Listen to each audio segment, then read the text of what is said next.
மாதா வயிறறிய வாழா ஒரு நாளும் என்கிறான் வாரியான். மாதாவை ஒரு நாளும் மறக்க வேண்டாம் என்கிறது உலக நீதியும். அன்னையும் பிதாவும் முன்னறி தெய்வம் என்கிறது கொன்றை வேந்தன். யார் இல்லாவிட்டால் நீங்களும் நானும் இந்த உலகத்தில் பிறக்க முடியாதோ, யார் இல்லாமல் இறந்து போனால் திரும்ப பெற முடியாதோ அவள்தான் தாய் என்கிறான் சுவாமி விவேகானந்தன். என்னிடம் இருக்கின்ற நல்ல குணங்கள் அனைத்தும் என்னுடைய தாய் போட்ட பிச்சை என்கிறான் அப்ரஹாம் லிங்கன்.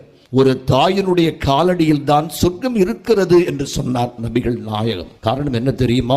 10 மாதம் உங்களையும் என்னையும் சுமந்து புரண்டு படுத்தால் வலிக்குமே என்று புரண்டா படிக்காமலே இருந்து அவளுக்கு பிடித்ததை ஒதுக்கிவிட்டு நமக்கு பிடித்ததை உண்டு நாம் அழுது கொண்டு பிறந்த பொழுது நம்மை பார்த்து சிரித்த ஒரே ஜீவன், பின்னால் நாம் சிரிக்க வேண்டும் என்பதற்காக தன் வாழ்நாள் முழுவதும் அழுந்த ஒரே ஜீவனும் இந்த தாய்தான்.